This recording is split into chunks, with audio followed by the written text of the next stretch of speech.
Greetings, good morning. This is Dr. Owens, and I have another training I'm excited to present to you today, Wednesday, July 5th. Hope that you all had a great time on yesterday as we celebrated our nation, our independence. And listen, this is a great day. I want to share with those of you that follow me on social media that we can get these trainings every morning at around 9:30, 9:45, 10 o'clock. I'll be coming live. Join me. You can chime in and comment. This show is about leadership, how to develop great leadership, how to develop your character, how to be perfect your craft, the potential that you have. All of us have the potential to succeed. All of us have the ability to lead. Whatever sphere of influence that you're in, you're created to dominate. I want to say that again. You're created to dominate. And what do I mean when I say dominate? You want to dominate, number one, because you are special. That's right, you're special. There's nobody like you. And when your uh, Heavenly Father created you, He created you with inalienable rights and privileges of your gifting that nobody else has. You're special, you're different. There's no one else like you or will ever be like you. So I want to encourage you to take advantage of your individuality. Take advantage of who you are and how you're created and how you walk and how you talk, and be proud of how you look because you're fearfully and wonderfully made. I want to let you know that I'm glad to be here this morning. Hope that you're glad. I'm glad. Why? Because I'm up this morning. I woke up. I remember when I was serving. I've served for the Army for 22 years. And I remember being deployed. I was in Kuwait, in the Middle East. And I would wake up in the morning. Would ask my Sergeant Major, how you doing this morning? He'd say, I'm today above ground. It's a great day. So I want to let you know, if you're up this morning, if you're live, it's a great day. We're going to jump right into this quick lesson. We're going to talk about how leaders fail, three ways that leaders fail, and how we can fix those three issues that leaders deal with. And it's something that we all deal with, whether you're a parent, whether you're in the workplace, wherever you are. It's about providing a mindset. It's about providing leadership that can help people become better, help yourself to become better. And I want to encourage you, you got to push yourself. Nothing's going to come to you easy. It's never easy. Life is always challenging. From the day you wake up, from the time you wake up in the morning to the time you go to bed, life will throw curveballs at you between those two periods of time, when you wake up and when you go to bed. There are going to be things that come your way that try to cause you to deviate from the focus that you have. So it's very important that you understand that you don't have but so many hours, so many days, so many minutes to live on the planet. And you want to get out of this life as much as you can get out of this life. You want to leave a legacy for your children's children. This is a promise that we have. We can leave a legacy for our children's children. And how do we do that? By understanding the authority that we have as leaders. We're leaders. Everyone that I'm talking to that's listening to me today, you're a leader. You may say, well, I am not a leader. Yes, you are. Because whatever your sphere of influence that you're in, whatever your craft is, whatever you do for a living, people are watching you. You could be at a stay-at-home mom. Your children are watching you. You could work in the school system. Your students are watching you. Wow, you could be the CEO of a great corporation. Your employees and your management staff is watching you. So I want to share these three areas of leaders where leaders fail. Areas that leaders fail, and how leaders, you as an individual, as a person, you lead yourself first, where we fail, but we can get better. How to fix these areas. Number one is inconsistent communication. It's imperative that whoever you're leading, even your little children, or whether you're staff, you're leading a staff, your staff at your job or whatever, your employment, that you're consistent with your communication, consistent with the message that you're trying to convey. Communication is one of the core aspects of a successful team.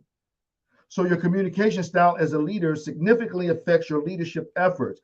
Everyone on your team requires consistent, clear communication about your expectations. The people that are following you must have a clear, concise message of what you expect out of them. And this goes for us as individuals. Doesn't matter what you do in life, even yourself, as maybe you're a student at a university or at a junior college. You want to be consistent as a student as to how you communicate, even with your professor. When you do this, you have lines of communication with your teacher, your professor, and you build an understanding. You learn more, you grow more. Why? Because you're consistent in your learning and your communication as a student. So these are principles. And by the way, I believe in principles. I believe that we live and fall by the principles, by principles. Okay, principles are like gravity. If you defy gravity, you jump off a high story building, you're going to hit the ground, you're going to die. Well, principles are the same way. And so if we exercise principles in life, you can get whatever you want out of life. You can achieve anything you want to achieve out of life. Why? Because this world is ran by principles. Principles. Okay? Maximize efficiency by regularly meeting with your team as individuals and as a group to communicate information about goals and explain changes in the workplace. You want to always communicate with the individuals that are in your sphere of influence, the people that you're working with. It could be perhaps you just got married. You want to make sure that you build good communication skills that are consistent with your beloved spouse. So, how do we fix this? If you've been inconsistent, you want to start being consistent. You want to be consistent in your communication, reasserting your feelings toward your spouse, how much you love them, how much you care for them, what aches you. See, when you're not consistent in communicating, then people lack understanding of what you expect out of them and what they expect out of you. So, consistent, clear, concise communication, effective communication, consistent communication, persistent communication, and communicating your goals, your ideals, and your beliefs to one another creates good communication. Where there is no communication, when the communication stops, the relationship between you as a leader, in your organization or with your staff will become stagnant. And this is when things get out of control and people lose trust. They lose confidence in you as a person, quote, as a leader. Okay, maybe you're CEO, you're businessman, you have staff. You've got to consistently communicate the goals and the expectations of your business or your organization. It's imperative that we consistently communicate what we expect out of our staff or people that work on our team. Very important. Number two, disorganization. Being disorganized will cause you to always shoot from the hip. If you don't have a solid strategy and a plan for where you want to go as a leader, you'll find yourself being wishy-washy, up and down. Being in a leadership role involves managing multiple priorities and projects at once. If you don't have a strong organizational system in place, you may have trouble handling your responsibilities and following through on commitments to your team. Making organization a top priority may improve your time management skills and provide you with more time and energy to devote to your team. Now, listen, administration is very important. Having administrative staff, people that are gifted on your team that have administration skills, you ought to be using their talents to help to keep your organization flowing smoothly by being organized, by being efficient, by being effective, by being moving things timely. Because why? Because your day is structured, your time is structured, your organization is structured.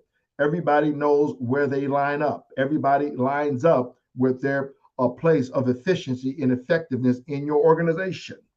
And so organization is a key element that you must have in your organization. Administrative skills Okay, whether you use these administrations through the systems of the internet, there are a lot of tools that you can use to organize your company, organize your team, a lot of software to organize your team, organize and structure where there's organization with schedules, with calendars, with timelines, reminder notifications.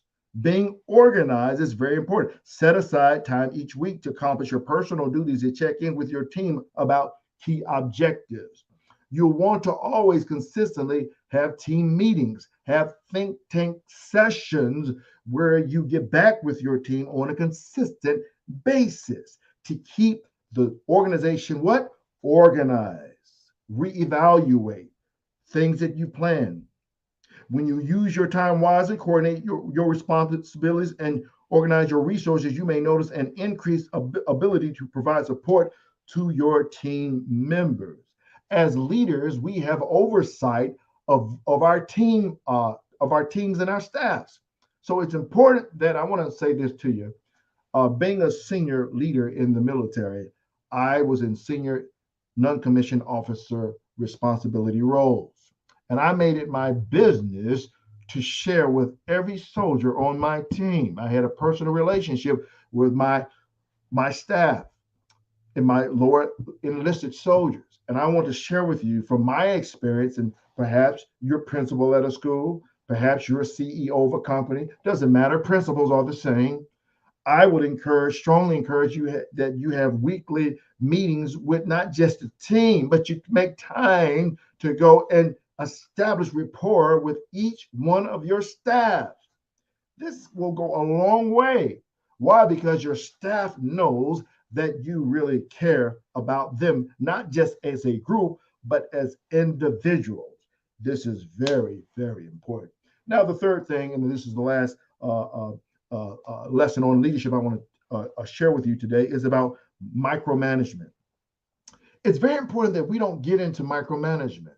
Why? Because you stifle your employees, your staff, your team. Influential leaders balance their initiatives to complete tasks with their trust in their team skills. You got to learn how to trust your team, allow them to make mistakes. They're going to fail, but this is how also they're going to grow. Micromanaging assignments for your team prevents them from growth opportunities and consumes a significant amount of your time. You don't have time to micromanage. Why? Because you have oversight. You want to empower your leaders to go out and do what they're good at. By taking on too many responsibilities as a leader, you may feel overwhelmed and unintentionally disrupt workflows. You get in your own way when you micromanage. So it's important that we eliminate ourselves from micromanaging. Eliminate micromanaging by setting checkpoint meetings where you review the status of projects with your team. This provides enough oversight to correct issues while still giving everyone on the team a chance to contribute and use their talents. Wow, that's huge. It's important your team understands and knows that you're the type of leader that you trust their leadership. You trust their gifting and what they bring to the table. And if there's something that you have question about, discuss it, talk about it, but never micromanage. I don't think we like to be micromanaged, so why would we micromanage other people? So listen, that's what I have for you today. I hope that you've enjoyed these teachings on the three ways it causes leaders to fail and how they can fix these different areas where leaders tend to make the mistakes in these areas of leadership. So listen, join me again tomorrow morning. I'll be here again teaching to you again on Wednesdays. Actually, we're going to have where we can have sessions where you can interact with me. I'm going to have others that will come on the show and they'll talk about things pertaining to leadership, how you can continue to develop and grow as a leader in your field. Well, listen, have a great day. God bless you. Look up. You're the best. God has great things for you. Listen, this is Dr. Owen saying that you, my friend, you got what it takes. Take care. God bless.